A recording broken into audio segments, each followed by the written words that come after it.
Welcome to the ultimate guide on how to get the most beautiful pictures and video on iPhone. Today we'll go through the best settings as well as tips and tricks for your iPhone camera.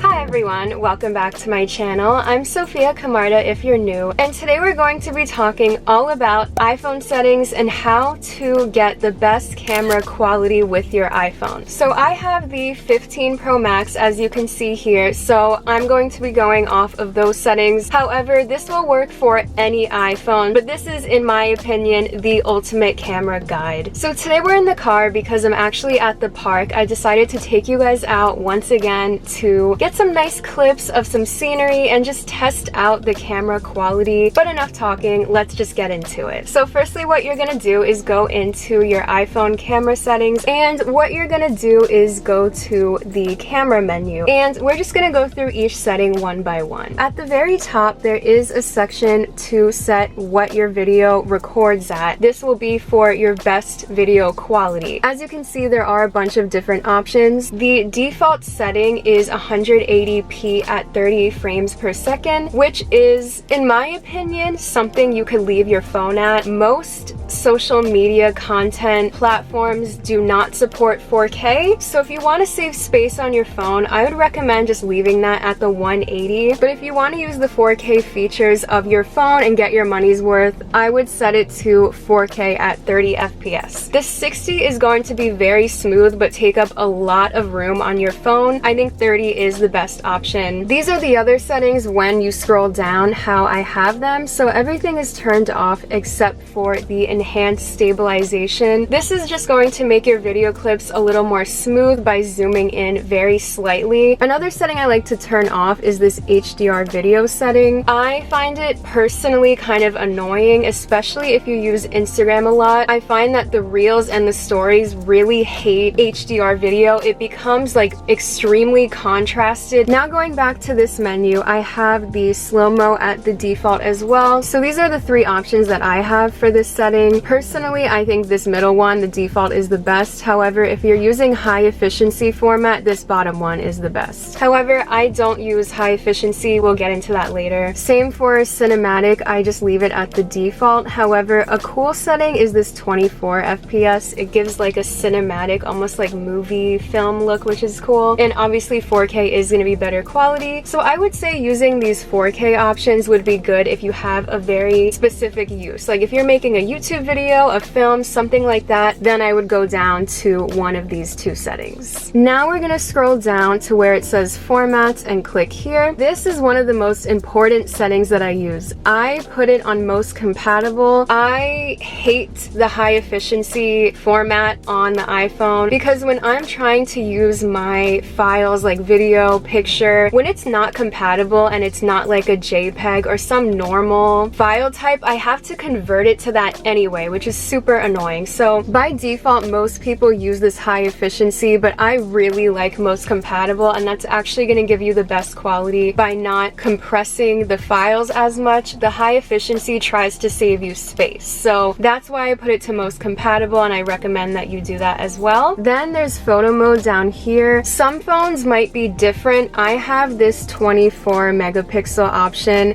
but just choose the highest option that you have here. What I do for the Pro RAW and the Pro Res is just turn those off. That's more for like video and picture professionals, or if you're doing a very specific thing like having a photo shoot or something, or creating a film, like something where the quality really matters to you, then you would turn those on. But for everyday use, I just turn them off. I feel like it's not really necessary. And basically what those do is do less processing. It combines more of like the raw photo and raw footage so that you can edit like the white balance and stuff more easily. It's not so like Apple edited, which is nice, but it also has really large files and you really don't need that for every day. Another thing that I like to do is go to this preserve settings, and I turn on these creative control settings to preserve. When you set in your camera the aspect ratio, I'll show you later later, but I like to set mine to 16:9 and I like it to stay like that. So if you don't want that to change, you want to turn this setting on, and I recommend everyone turn this setting on because I find it very useful. Everything else I have off except for the live photo down here. Some people don't like live photos, but I personally love them because I just feel like sometimes they come in clutch. Like they capture a cute moment for maybe you almost got a photo but you missed it by like 0.1 of a second. This might capture it for you, so I just love having live photos on, but that is a personal preference. Then I just have all of these settings here turned on, so you can copy that as well. And then down here for composition, I do have a few of these settings turned on as well. The grid for me is a must-have. I love having the grid on my phone turned on. It helps to have a better composition of your photo. If you've heard of the rule of thirds, this is super useful. It's like a beginner thing that you learn in photography. You want your subject to be on one of the thirds of the photo, not like front and center. And I know that the grid might be kind of annoying for some people. Again, this is personal preference, but I cannot live without it. When I don't have it on, I don't take as good pictures. Like, I love having the grid. I love knowing where exactly everything is going to be in the photo, and it's just so nice. So please turn that on. Another thing you want to turn on is the level. The level you definitely want to turn on. It's going to show you if your picture and video is straight, which is super useful, and it does create better composition as well. I have this turned off. However, this is useful for if you take a lot of selfies. I don't really take that many pictures of my face. If you do, that is very useful because it won't flip the photo that you're looking at. It's like a mirror image. The only thing is any text in that photo is going to be backwards, so just keep that in mind. And then lastly, I have this view outside the frame turned on. This is super nice because it kind of just like makes your screen look better as you're taking photos. You can see what is lying outside of that frame of the photo you're taking, and that alone can be useful, but also I just think it looks better. The black bezels, they just look very like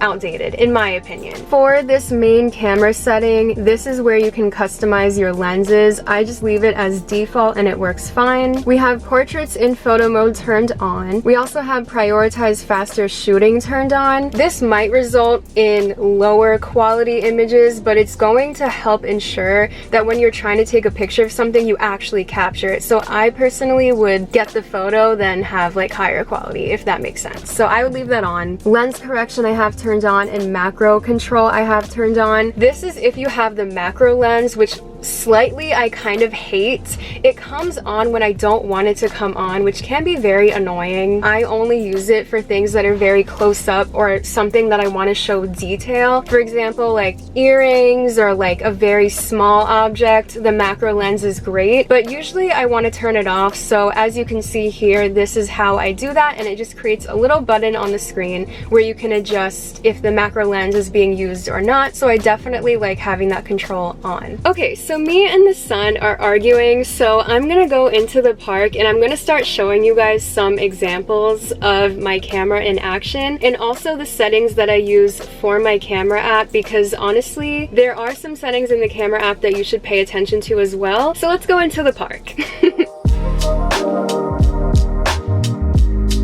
In the camera app, you want to set your aspect ratio to 16:9. This will fill up more of your screen, and it's the perfect format for social media. It's great because you can revert back to 4:3 if needed. Look how easy it is to post to my story on Instagram. There's no cropping needed, which is so nice. Also, look at how I line up the bridge on the upper right inner corner of the grid. I then tap it to autofocus and use the sun icon to adjust the white balance. And here's the final photo. Now here's a closer look at the macro control. Notice how when I get close to the flowers, the lens actually kicks in. If I want, I can turn it off by clicking this button down here at the left. And look at the difference in the photos here. The one I took with the macro lens has way more detail versus the regular lens. Lastly, let's test out the zoom on the iPhone 15 Pro Max. So here it is at the default 1x, then here's 2x at double the zoom, and now we've got the 5x, which is new on the 15 Pro Max, and you can see the ducks clearly playing together. How cute. Alright, so that will be the end of this video. I'm filming on the front camera as a grand finale. So I hope you guys liked it, and I hope that these settings help you, and feel free to share yours in the comments or in the Discord if you would like. I guess that's it. Thank you for watching, and I'll see you in the next one.